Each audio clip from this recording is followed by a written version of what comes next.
Welcome to On the Moneyline, a podcast by MMA Play 365. I'm Newsome and I'm here to break down the pay-per-view which goes down this weekend, UFC 289, which is headlined by a title fight between Amanda Nunes and Irene Aldana.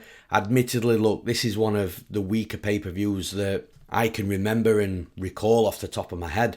There's just not that many superstars on the card. There's no fights where it's rank 1 versus rank 2 or, title contender fights or anything like that. Obviously, we've got the Women's Bantamweight Championship with Nunes and Aldana, but outside of that, look, the co-main event's good. I'll give it that, Charles do Bronx Oliveira versus Beneil Dariush, but again, out of, that's probably the best fight on the card, Oliveira and Dariush. Outside of that, it's very weak. And yeah, it's going to be interesting to see how it plays out. I'm also really interested, just away from the breakdown side of stuff, how many pay-per-view buys this event's actually going to have. Because like I said, it's not something that really excites me personally. And look, I love fights. I'm going to be tuning in. I'm going to be watching the card regardless. But it's not something that overly excites me, especially when it comes to a pay-per-view. You need that anticipation, excitement, the hype. And I just don't feel that this card's quite got it. But just before we get into the breakdowns, as always, there is going to be a Base AI recap from our UFC prediction software from last weekend's event at UFC Vegas 74, which of course was headlined by Amir Albazi and Kai Kara France. So if you are interested in AI, which is a hot topic at the minute in many different industries, obviously including the wider technological industries, if you are interested in the AI and interested in AI for MMA in the UFC, then definitely check out the recaps that I provide on the MMA Play 365 YouTube channel, where I talk about the statistics, where I talk about the numbers that the AI was producing for every single possible outcome of a UFC fight, for every event, every fight within that event as well. And then obviously talking about where the value was lying. I'll provide some education pieces in there of how to use the AI for betting as well. So yeah, if you're interested in AI and AI for the UFC and MMA, then definitely check that out. That's youtube.com/MMA Play 365. And all the Base AI recaps are in the specific AI playlist within the YouTube channel itself. But now let's get into some breakdowns. And of course, we start with the headline, the main event, Amanda Nunes versus Irene Aldana for the Women's UFC Bantamweight Championship. Now, this was actually supposed to be, another fight between Nunes and Pena. Pena's pulled out, and the UFC have put Aldana in there, which is actually really interesting because I kind of feel, although Pena was probably rightful for another shot at Nunes, kind of feel like Aldana's the harder fight for Nunes at the same time, and I think it actually makes it a better fight just because, look, with Irene Aldana, she's a really good boxer, she's got good striking, she's got underrated power as well for the division, which is something that definitely needs to be taken into consideration, especially when you're looking at Nunes, who is also another woman with insane power and able to put fighters out, knock them out. So here, from a striking perspective, we've got a really interesting fight, and I kind of feel like if Nunes goes toe-to-toe with Aldana for 25 minutes here, Aldana's got every chance of winning this fight. Where it becomes difficult for Aldana is the fact that, look, this isn't a boxing bout, it's not a kickboxing bout, it's MMA. And if Nunes does start mixing things up, body lock takedowns, getting Irene Aldana down to the mat, you look at Aldana versus Home. Aldana's got some form of takedown defense. Of course she has. She wouldn't be in this position if she didn't. But she can be taken down. And when she is taken down, she can be held down as well. Again, she doesn't have terrible jiu-jitsu. She won't make life too easy for her opponent on top. But eventually, again, like Holly Holm did, once you do smother Aldana and start to spend more and more time in top control, and then the round ends, you've lost the round, you come out again, you get taken down again, the morale and the mentality just starts being a little bit defeated just naturally. So from Nunes' perspective, I think she's got a real advantage in this fight. The fact that she is the one that's going to be more likely, looking to get the fight down to the mat. She is the better wrestler. She is the better grappler. And from a striking perspective, like I said, you probably give Nunes the edge there as well. But it's just in the striking that gives Aldana every chance of just being able to pop at Nunes and just land strikes on Nunes. And look, we saw what Juliana Pena's already done to Nunes as well, which shocked the world. So Aldana, for me, does have a real chance of winning this fight and beating Nunes. It's just how likely does that happen? And I'm just not sure. Look, at this point, it's difficult to, pick or bet against Amanda Nunes, even though the line is probably dog or pass in my opinion. I do feel that, like I said, Aldana's got a real chance, and I for one, won't be shocked if Aldana gets a hand raised at the end of the fight, but for that to happen, the majority of the fight has got to play out on the feet, and even if Nunes isn't coming into this fight with any wrestling or grappling intentions, I think that once she starts flowing with Aldana and the punch exchanges start happening, the striking exchanges start happening, I do think that Nunes, as a champion and the greatest of all time, I do feel that she's going to make those in-cage adjustments and think, okay, right, the striking's maybe a little bit closer than what I'd have liked. Let's start mixing things up. And I think Nunes is going to be the more willing fighter in those wrestling grappling scenarios. I do think she's the fighter that will make those in-cage adjustments, but also the only fighter out of the two to make those adjustments, because Aldana, I'd be shocked if she decided to start going for takedowns here. I definitely think that Amanda Nunes is the one with multiple paths to victory, because I do think Nunes could win a striking battle over 5 rounds or knock Aldana out. And I do think Nunes can also take Aldana down and potentially get a submission or get the top control time over 25 minutes and win there as well. So there's multiple paths to victory for Amanda Nunes. I think Aldana's going to be a very game opponent, but I think that, although, like I've said a couple of times already, although I do think she's got a real chance of winning, it's not going to be a whitewash. I do think she's going to fall short on the night. So for those reasons, I'm picking Amanda Nunes and still the UFC Women's Bantamweight Champion. And in the next fight in the co-main event, this is the best fight on the card and the one that I'm looking forward to the most.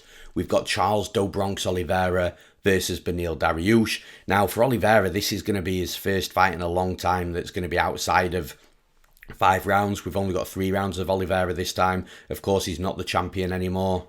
And because of that, of course, when he's not headlining, he's now fighting 3-round fights. And I don't even know how much difference it makes, if I'm being honest, because Oliveira fights never really go 5 rounds, so I don't think it makes too much difference. I think it's a really good fight. From Beneil Dariush's perspective, this has got to be the fight that gets him that title shot should he beat Charles Oliveira, because he's been on the brink of it now for quite a while. He's been on that line where, arguably he should have been given a title shot, but I do think this is now the one. And I'm pretty sure he said that the UFC have confirmed, should he beat Oliveira, that he will get that title shot. So hopefully if he does win, then he does get that title shot that he has been deserving of for quite a while now. But first things first, he's got to get past Charles Oliveira, and we know that's no easy task. And I think that this is a really well-matched fight because Beneil Dariush has got the jiu-jitsu to allow him not to get run over by Charles Oliveira. But I do still think that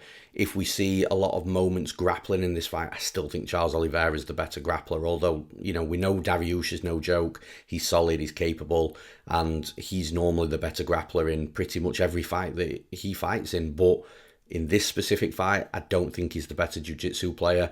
Now, in regards to where I'm concerned for Oliveira, it's the fact that he does get dropped and hurt a lot. And I do think that where Poirier, Gaethje and Chandler, to an extent, were a little bit cautious about getting in the guard of Oliveira once he was hurt, Beneil Dariush is more like the Islam Makhachev that isn't going to have that fear of jumping into the guard of Oliveira should he hurt him. And obviously that's where we saw Islam Makhachev finish Oliveira. He hurt him, dropped him, jumped on top of him whilst he was probably still a little bit out of it and subbed him. And Dariush has got that same quality. The thing is though, I kind of think that Dariush is striking, and this is where the fight gets really interesting in my opinion. I kind of feel like the striking of Dariush is it's effective and powerful, but I don't think it's super technical. I think Charles Oliveira is the more technical striker. Oliveira's got this weird deceptive power himself where he will tag his opponents, hurt them, straight punches down the middle. He's got hooks that will rock and hurt his opponents as well, but inside the clinch he's got knees, he's got elbows. I think Oliveira is the better striker, the more efficient striker, and the more varied striker as well. And I also think that Oliveira, as long as he's okay after round 1, I think that Dariush naturally just slows down a little bit in regards to his striking. You look back at the Diego Ferreira fight, in the 3rd round of that fight, Ferreira was landing some really good shots on Dariush. Dariush had sort of tired a little bit. He'd overworked himself. His hands were dropping a little bit lower. His head movement was a little bit less. His movement was less and a little bit slower. And I feel that Oliveira can grow into this fight against Dariush. I'm just, like I said, it's just a weird one because Oliveira does get hurt. And look, Dariush hits hard. I think if, like, Gaethje's dropping Oliveira, I think if Chandler's dropped Oliveira and Poirier's hurt Oliveira, I do think that Dariush can do that as well. But again, those three fights that I've mentioned, this is the strange thing with this fight because Oliveira is coming into, or he's likely to come into this fight as an underdog, but man, the dude not only beat, but put away Poirier, Michael Chandler, he put away Justin Gaethje. You know, these are world-class fighters. Sure, he fell short against Makhachev, but guess what? Everybody in the division falls short against Makhachev. So I don't think you can hold that against Oliveira, but the guys that he's been beating and putting away is just insane. It's just the manner of how that's happened, the fact that he's had to get dropped and back up to his feet and restart. So look, I think if Dariush drops him and hurts him badly, I think Dariush will get on top and potentially sub him or finish him. I don't think Dariush is going to have any fear jumping into the guard of Oliveira. But if that doesn't happen, I think it's going to be a close and competitive fight. I think Charles Oliveira is going to be the better striker. I think he's going to land a lot of strikes. I think the longer the fight goes on, the more strikes he lands. I think if the fight hits the mat and it's Oliveira on bottom, I think he's going to be absolutely fine. I don't think a fresh and unrocked version of Charles Oliveira has got anything to fear from Dariush's jiu-jitsu on top of him. Oliveira will be throwing up submissions. He should be able to sweep or stand back up to his feet. And if Oliveira's on top of Dariush, Dariush can be a bit tricky and a bit of a nightmare and start to cause scrambles himself. But once Oliveira maintains a solid position, such as the Tony Ferguson fight, for example, I think he could have some success on top of Dariush. It's just I don't think Oliveira's wrestling necessarily is going to be good enough to get Dariush down. It might have to be, you know, a back take, sneaking around the back against the cage in the clinch or something like that. This fight is just a phenomenal fight, in my opinion. I do, however, lean towards the previous champion, the ex-champion, the one that's coming off the wins against the best fighters in the world. Dariush, unfortunately, if he loses this fight, all the hard work that he's done to get to this position where he is in a title contention type of fight, should he win, I think might end up being, obviously not a waste, but I think it's going to be unfortunate if it plays out the way I think it's going to play out. But like I said, unless Dariush rocks Oliveira, knocks him out, or gets on top and, you know, club and sub type of fight, I do feel it's Charles Oliveira who is the better fighter, who's shown no signs of decline, who's got finishing ability on the feet and on the mat as well. And look, maybe it's just a case of I've not got the best reads on Charles Oliveira's fights, because I tended to bet against him quite a lot during that insane run up to him becoming a champion, and then even in the title defences as well, just because I was always concerned of him getting dropped and knocked out. But it always turned out that he was getting dropped and hurt, but not knocked out and back up to his feet and then finishing the opponent once they couldn't get him out of there. Now he's fighting outside of being a champion against a lesser opponent in Dariush, in my opinion, when you're comparing it to your Poirier, Gaethje and Chandler. And now I'm picking Oliveira, and maybe, you know, it's not the right side. Maybe I just don't have the best reads on Charles Oliveira's fights. But for me, I just find it really hard to look against Charles Oliveira in this fight now against Beneil Dariush. So look, it's going to be a great fight. It's going to be competitive. I think we're going to see a bit of everything. But for me, I'm picking Charles Oliveira to win this fight. And in the next fight, we've got Mike Malott versus Adam Fugitt. Now, for Adam Fugitt, you know, last time out against Kinoshita, really good win as a massive underdog. A lot of people would, you know, just throwing Kinoshita in the parlays and, you know, thinking that he was going to absolutely run through Fugitt. And Fugitt just, you know, proved that he's tough, he's durable, and, you know, he's not easy to look good against and easy to get out of there.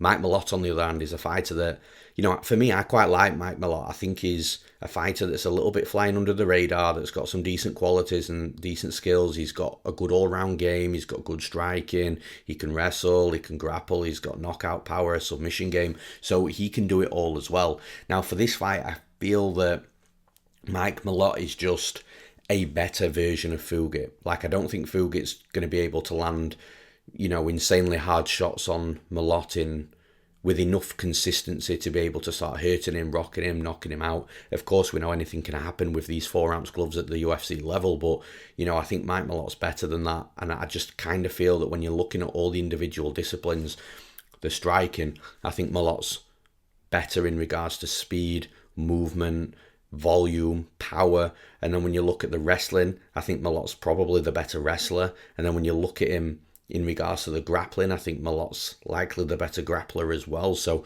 look, although Fugitt is just this tough, durable, fighter that's really hard, like I've already said, to look good against, to get at and to get out of there, he's always going to give you a fight no matter what level he's fighting at. I just feel that Mike Malott is just slightly better in every single area of MMA, and those are normally the types of fights where it's really difficult for an opponent to win, because whichever way they turn to, whichever discipline they turn to, because Fugitt is well-rounded himself, so whichever discipline he turns to, I think he's going to be slightly bettered in, and Mike Malott's going to have the edge in those specific disciplines. So whichever way Fugitt turns, I just think he's going to be slightly outworked in this fight. So for those reasons, I'm picking Mike Malott to win this fight. And in the next fight, we've got Dan Ige versus Nate Landwehr. Now, this is a big step up in competition, in my opinion, for Nate Landwehr, because Dan Ige's still there. He's still got it. I still think he's got the qualities to be one of the top fighters in the division. And similar to what I've just said with Mike Malott and Adam Fugitt, I do feel that it's a similar thing here. I think that Nate Landwehr is a tough fighter. He's hard to get at. He's hard to put away. He's going to be in your face. He's going to be aggressive. He's just going to be there. However, from a skill set and discipline perspective, I think that Dan Ige is going to be the better striker. I think he's the better wrestler. And I think he's the better grappler as well. So, although Nate Landwehr is going to have his moments in this fight, definitely, he's going to be aggressive. He's going to be, trying to overwhelm Dan Ige and get in the face of Ige. I just feel that, again, like I said with Fugitt, whichever way Landwehr turns in this fight, whether he decides to start level changing takedowns and looking to get his wrestling going, get Dan Ige's back to the mat and get some grappling going, or whether he's just trying to be aggressive inside of boxing range and trying to overwhelm Ige with combinations with his boxing, low kicks inside the pocket as well. I just feel whichever way Landwehr turns, Dan Ige is going to be better, slightly better in every single area. And that's where, again, like I've just said, it's really difficult for fighters to win those types of fights, because although they'll be close and they'll be competitive and they'll have absolute moments in the fight, it's just they just can't seem to pull away with the fight wherever the fight goes. They can't seem to pull away with the striking, or they can't seem to start really causing concerns with the wrestling, because the wrestling's slightly better on the other side. And if the fight does hit the mat, it's not as if they can have a ton of top control time, or they're a massive threat in regards to a submission perspective. And it's just really difficult for that type of fighter to end up getting the hand raised at this level in the UFC. And then when you start factoring in that Landwehr is having a massive step up in competition here as well, it just makes it that little bit more difficult for him. So for all the reasons mentioned, I'm picking Dan Ige to win this fight. And in the next fight, this one's an interesting fight. We've got Eryk versus Marc-Andre Barriault. Now, this is one of these types of fights that I feel like I've seen already like a million times.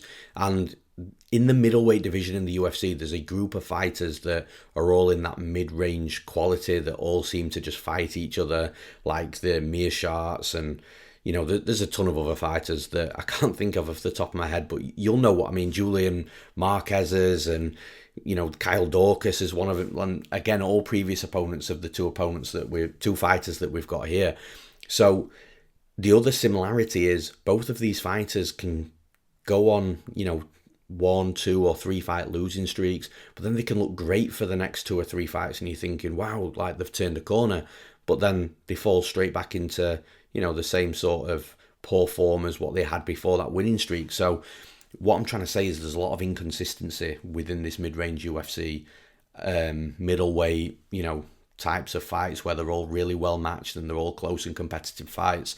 And I think this is another one of them, but they're also really hard to predict at the same time, because if Eryk shows up and doesn't look his usual self, or he is on a bit of a poor form himself, and Marc-Andre Barriault turns up and he's exactly the same, poor form, not really himself, then the fight is going to be close and competitive and probably a coin flip fight. Then if both fighters actually do turn up and we see the best version of both fighters, great fight, but guess what? Close, competitive, probably flip a coin. But then here's where it gets interesting. If Eryk Anders turns up and Barriault doesn't, Anders will dominate. And if Barriault turns up and Anders doesn't, then Barriault will dominate. And I know this is a bit of a cliche, but this is what's happening in this mid-range UFC middleweight type of fight. And we just don't, it's hard to predict what version of each fighter that we're going to get. Now, the one thing that I do think gives an edge in this fight is Barriault's just got this grind to him. He's just got this real hard durability, a hard man type of, grind, making fights ugly, a bit of power. And I think that Eryk Anders, if Anders doesn't turn up to be his best, then I think he loses the fight regardless, because even if Anders turns up and he's an okay version of himself, I still think the okay version of Barriault probably beats Anders. But I do genuinely think in Canada, with Barriault having Canadian heritage, I do think that Barriault's going to be the one that's more up for the fight. From a mental perspective, he's going to have the crowd behind him as well. And I kind of feel it's all these little intangibles that might make the difference in this type of fight. But I do think that, look, if Anders comes out there and he starts hitting Barriault with some hard shots, I think Barriault's got the better cardio down the stretch. I think Anders can tire. Then I think that Barriault can tire Anders a little bit more, maybe by clinching up with him, turning his back against the cage, again, just making it ugly, gritty, dirty, grinding type of fight, and really start to wear on Anders and just do solid work on him. So I do think Anders is going to have moments, but the moments are likely going to be more early than late. And for that type of fight, I normally favour the fighter that is going to go the stretch and look better down the stretch, better in the later rounds as well. And that fighter here is going to have the home crowd behind him, screaming his name. So I think that Marc-Andre Barriault has got some edges in this fight. But again, if he just doesn't show up, if he just has that poor form performance and it's Anders that shows up, then Anders could look great here as well. But for the sake of the prediction, I am siding with the Canadian. I'm picking Marc-Andre Barriault to win this fight. And in the next fight, this is already a fight that I feel has been, doing the rounds on social media. And I think this is going to be the fight where people are going to be going back and forth against each other. We're going to have hardcore predictions on one side and on the opposite side as well. We've got Nassourdine Imavov versus Chris Curtis. And it is a really, really good fight. And the best thing about this fight is the fact that, both fighters traditionally are strikers. Now, if you are looking at which fighter's going to be more willing to mix things up and start wrestling and grappling, for me, that's going to be on the side of Imavov. I just don't see Chris Curtis, who I'm pretty sure has not even attempted a single takedown in the UFC. I'm pretty sure Chris Curtis isn't going to shoot takedowns here. I would be very, very surprised if this is the fight that he does that, because although Imavov is a striker himself, I do think, especially from the defensive wrestling and the defensive grappling perspective, he's absolutely better than Curtis, what Curtis might be able to offer in regards to his offensive wrestling and grappling. So if Curtis is the one that mixes things up and tries to take Imavov down, I'd just be shocked, and I just don't think it's going to work or be effective anyway. I think if anyone's mixing things up, it is Imavov, who we have seen the odd double leg takedown from. We have seen the top control time from Imavov, and he actually looks pretty good when he starts to, his wrestling's not amazing, but he's got an ability to take his opponents down. But I do think his top control game and his grappling is something that is a very good aspect of his game, underrated aspect that we don't see too much of. And look, he's not a BJJ ace, and he's not, a quality of a BJJ black belt, but in MMA, at this level, he has shown that he's got some decent top control time. However, regardless of all that, I do think it's a fight that's going to be won and lost on the feet striking. I think that where Chris Curtis has come unstuck a little bit is when he's faced taller strikers that are going to have similar technical abilities to him. But with Imavov, again, I think he's got a more varied attack where he will use kicks as well as his punches, whereas Chris Curtis is very boxing heavy. So for Curtis being the smaller fighter and the boxing heavy fighter, he's got to get into that range of Imavov, that boxing range. He's got to close the distance consistently and land combinations. And to be honest with you, Chris Curtis does do a good job of that. He comes in, he will close the distance, and he will land combinations, rip into the head and body, making his opponent start guessing where it's coming. Are the punches coming low? Are they coming high? And Curtis does a really good job. The thing is, you look back at the Hermansson fight with Chris Curtis. Hermansson, he just was on his bike all fight, moving laterally, backing off, exiting, back out into the centre of the cage, landing kicks and long strikes. He's the taller striker again, or the taller fighter, should I say. And it just really frustrated Curtis that he couldn't get into that range in that fight because the kicks were keeping him at range. And that's not only a blueprint of how to beat Chris Curtis if you have that right frame, but Imavov does have that right frame, and Imavov also has that style, but Imavov, in my opinion, does it better than what Hermansson does. So I kind of think that Chris Curtis is going to have his work cut out for him here. It's not going to be like Gastelum where they're both similar height, short, and they both need to get into boxing range to start getting both of their games going. And we just got a clash of two bulls with Chris Curtis and Kelvin Gastelum last time out.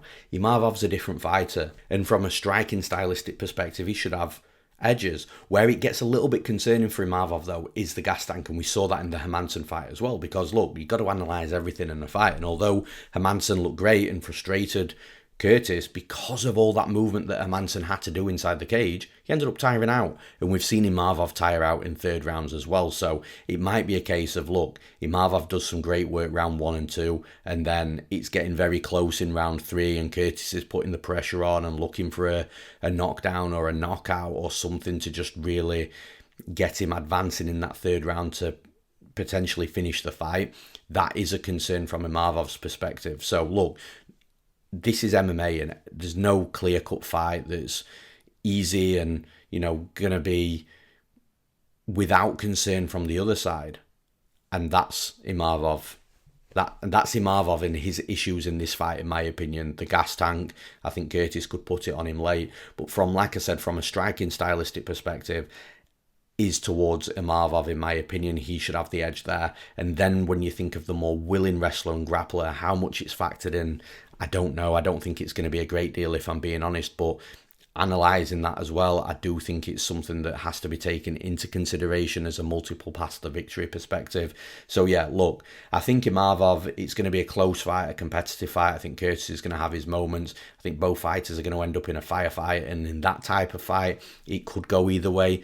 But from a technical perspective and a technical analysis perspective, I just have to side with Imavov here, just because I think he's the more varied fighter and where the fight should be won and lost, which is on the feet, in my opinion. So for those reasons, I'm picking Nassourdine Imavov to win this fight. And in the next fight, we've got Jasmine Jasudavicius versus Miranda Maverick.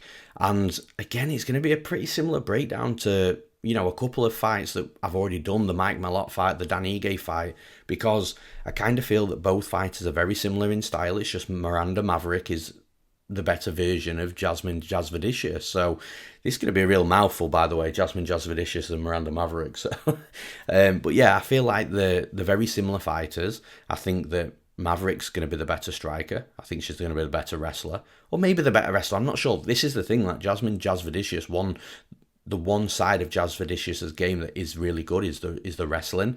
But again, it's more of the wrestling background opposed to, how she's adapted that wrestling into MMA. So this is why I'm a little bit unsure from the wrestling perspective. But if the fight hits the mat, I think Miranda Maverick is by far the better fighter. I think Maverick will be able to get back up to her feet if she is taken down.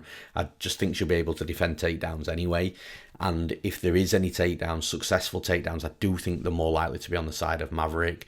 And then if Maverick's on top of Jasudavicius, I think that's a completely different level as well. I don't think Jasudavicius gets back up to her feet and has a more comfortable time of grappling like Maverick would if Maverick was on her back. So again, there's just a lot going for Miranda Maverick in this fight. Like I said, better striker, likely going to be the more successful offensive wrestler, just because I think although Jasudavicius's offensive wrestling is good, I think Maverick's defensive wrestling is better than the defensive wrestling of Jasudavicius.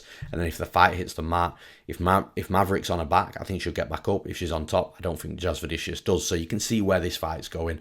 I feel like it could go anywhere, striking, wrestling, grappling, but wherever it goes, Maverick should be the better fighter. So for those reasons, I'm picking Miranda Maverick to win this fight. And in the next fight, we've got Aiemann Zahabi versus Aoriqileng.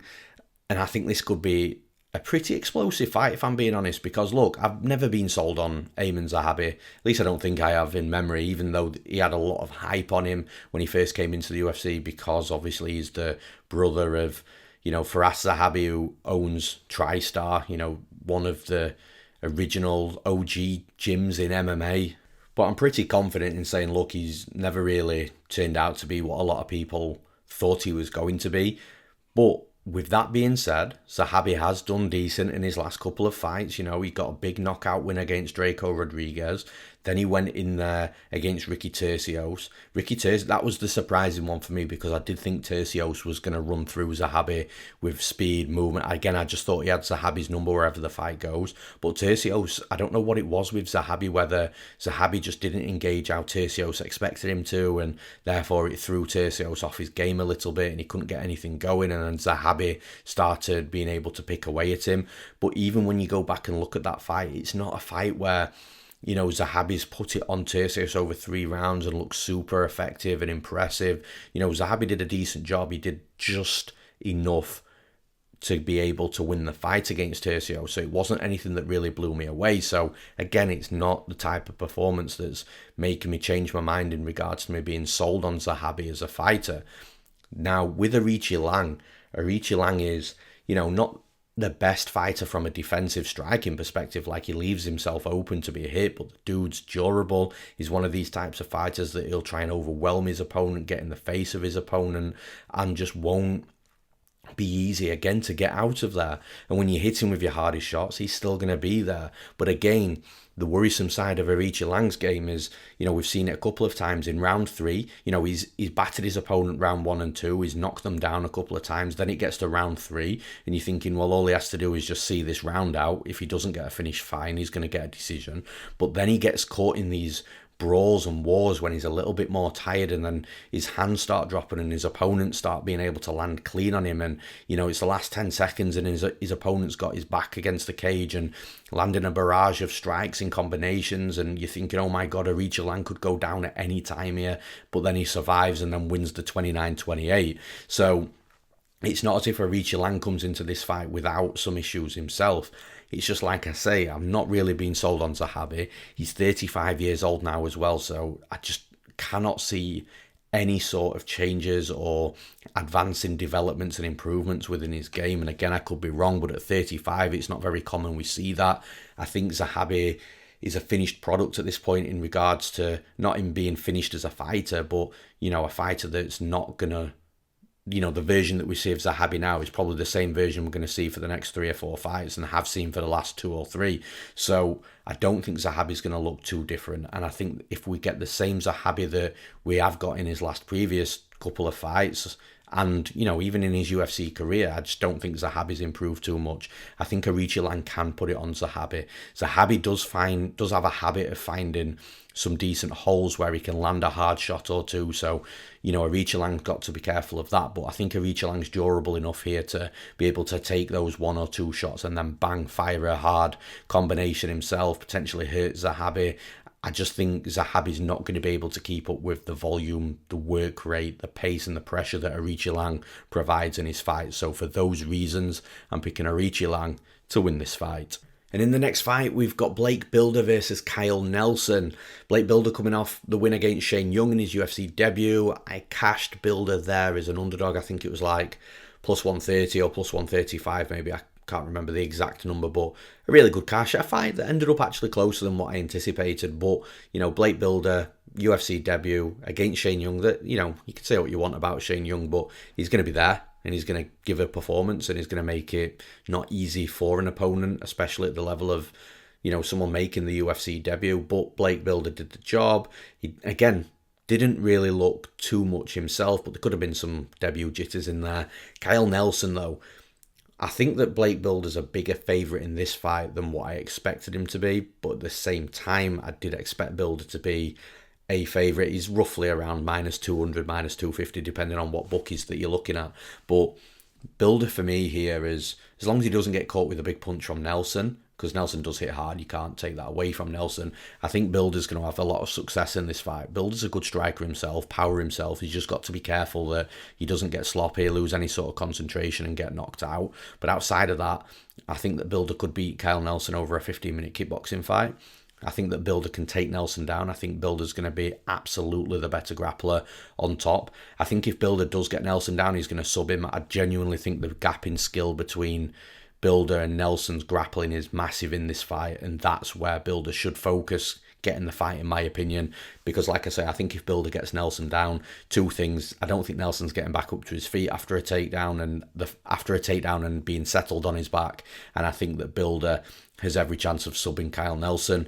I think where Nelson might have success in this fight is if there's large portions of the fight that are in the clinch. I think Nelson might be a little bit more physical, a little bit stronger than Bilder, but outside of that, outside of some physicality advantage and the puncher's chance, I just don't think Kyle Nelson's going to be where he needs to be from a skill set perspective to beat Blake Bilder.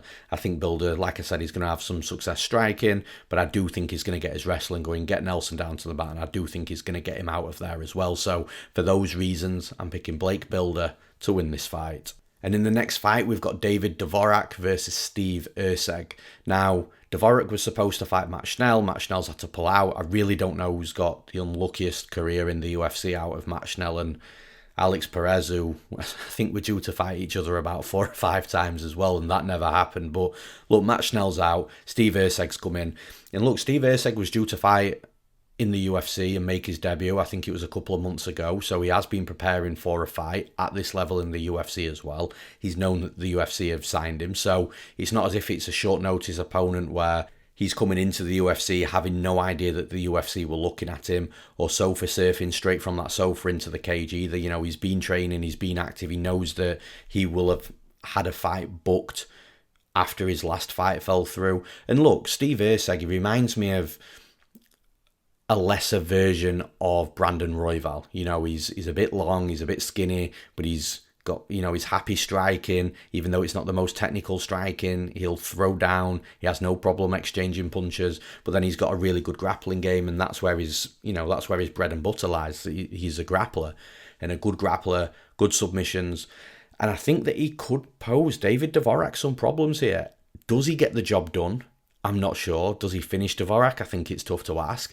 But I do think that it's going to be competitive in moments, and potentially more competitive than some people realise. However, the thing is, David Dvorak is still a top fighter. His striking is going to be absolutely better than Erceg's. So even if it's a case of Erceg needs to get his striking going to close the distance and get into, you know, enough range to be able to enter into a takedown and try and take Dvorak down, I think Dvorak's hands, the power that he possesses, could be enough to maybe just halt Erceg's forward pressure and therefore deny the good entries into the takedowns. But then if Erceg does get into a takedown position, I think Dvorak's got decent wrestling. Could he get taken down? Sure. But he has also got a decent grappling game where he can probably get back up to his feet. Where Erceg's going to have to need to push this fight is if he does get that takedown on Dvorak, or if he gets a half takedown against the cage, just try and put a hook in and try and get around to his back and drag him down to the mat whilst taking his back. I think that's where, ultimately, like what Charles Oliveira does in a way, and like I say, Brandon Royval, I think that Erceg's best opportunities is going to try and to be taking the back during a scramble or a get-up from Dvorak. But outside of that, I do think Dvorak's going to be the better striker. I think his wrestling's good enough. His defensive grappling should be good enough to get him out of, you know, a dangerous situation should one arise. I think Steve Erceg, if he submits Dvorak and gets his hand raised at the end of the night, I'm not going to be shocked, is all I'm saying. You know, Erceg's a good grappler, he's a good fighter, but I do think Dvorak is just better at this point. He's going to have had a full camp to this date, whereas Erceg, he'll have had half a camp and then that cancelled fight and then maybe another half camp. So there's a few intangibles that are on the side of Dvorak. Dvorak's also got the UFC experience, and like I say, I think that Dvorak at this point is the slightly better fighter. So for those reasons, I'm picking David Dvorak to win this fight. And in the final fight to breakdown of this episode of the podcast, we've got a pick'em, a rightful pick'em, a coin flip fight. It's really, really difficult to, you know, be confident in predicting a winner here. We've got Diana Belbita versus Maria Oliveira. And like I say, the fight's going to be super close. I've got no idea what's going to happen, if I'm being totally honest with you. You know, both fighters are predominant strikers. You know, Belbita may be a little bit more aggressive, Oliveira a little bit more as a counter striker.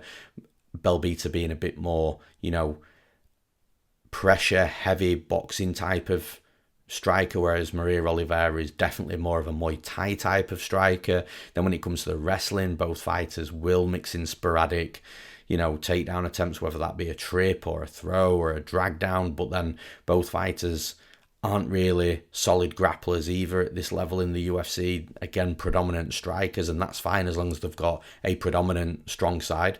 You don't have to be the best fighter everywhere to be a UFC fighter. So look, both fighters have got high volume. Both fighters get hit more than you'd like as well. Literally, it's almost looking into a mirror for both fighters with the opponent that they've got in front of them. So it's a very difficult fight to break down because of that. I am going to be siding with Belbita for the sake of a prediction, because I have to give one. I'm not going to sit on the fence. And the only real reason is, I think the pressure, the forward pressure and the aggression, having those very, very slight edges over Oliveira might just be able to be enough to, get her the win. But again, if Maria Oliveira wins this fight, it's like, look, it's going to be close, competitive. Both fighters are going to have the moments. It could be one of these horrible split decisions where nobody's got a clue what's gone on, what the judges have scored. But again, I'm not going to sit on the fence from a prediction. So when you're asking me for a reason why I'm having to side with one of these fighters, the slight pressure and aggression of the side of Belbita is what's swaying me towards her. So for those reasons, I'm picking Diana Belbita to win this fight. And that's all for this episode of the podcast. As always, thank you for tuning in. Thank you for listening. If you're not on one of our podcast platforms, such as Apple Music, Amazon, Spotify, Buzzsprout, if you're not on any of those and you are listening on YouTube, then please give the video a like. Please subscribe to the channel. That really helps us with the subscriptions to the YouTube channel. The more subscriptions we get, the bigger the channel can grow, and also with the comments as well. I do always try and get back to comments. Sometimes my weeks are super busy. Like I was cornering 5 fighters over about 10 fights this weekend. So again, busy week preparing for that, and I've not been able to get around to some of the comments, but I do try my best. But again, all the comments and all the replies and things like that, the conversations that happen on YouTube are really good for the YouTube algorithms as well, and getting the video out there, and the breakdowns out there to more people. So again, thank you for all the support as always. I'm Newsome, and I'll be back again next week.